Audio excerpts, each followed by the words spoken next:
আপনার শাস্তি ঘোষিত হলো। কি হলো, বাজাচ্ছেন না কেন? তাকিয়েছেন কেন? কিছু বলতে হবে না তোমাকে, তোমাকে রুমে যেতে বলেছি, তুমি রুমে যাও।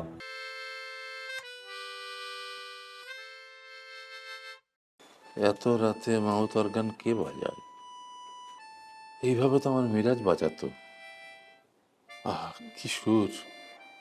একই সুর, একই মাউথ অর্গানের আওয়াজ। কে বাজায়?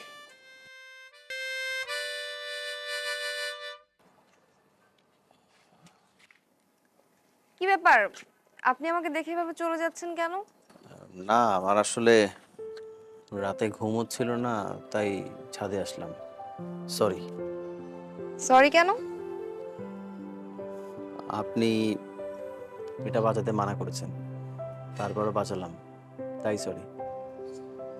ও, তার মানে আপনি স্বীকার করলেন যে আপনি অন্যায় করেছেন। হ্যাঁ, তা তো স্বীকার করতেই হবে, তা নাহলে দুটো অন্যায় করা হবে। মানে? মানে সক্রেটিস বলেছেন, যদি কেউ অন্যায় করে স্বীকার না করে তাহলে সে একই সাথে দুটো অন্যায় করে।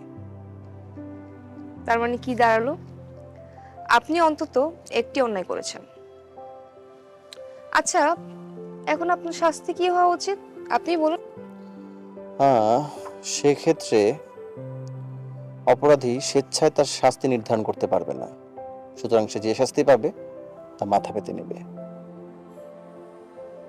আচ্ছা, তাহলে আবার শুরু করুন। কি? মাউথ অর্গানটা আবার বাজানো শুরু করুন। আপনার শাস্তি ঘোষিত হলো। কি হলো, বাজাচ্ছেন না কেন? তাকিয়েছেন কেন? বাজান। আজকে সারা রাত কিন্তু আমাকে এটি বাজিয়ে শোনাতে হবে।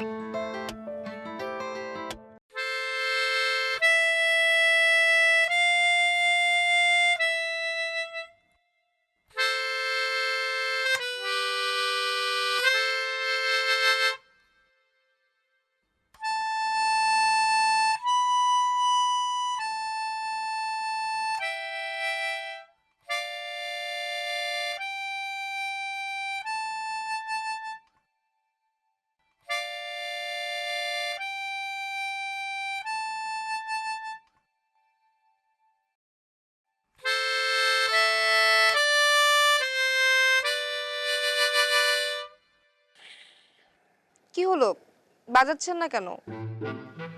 বাজান। আরে,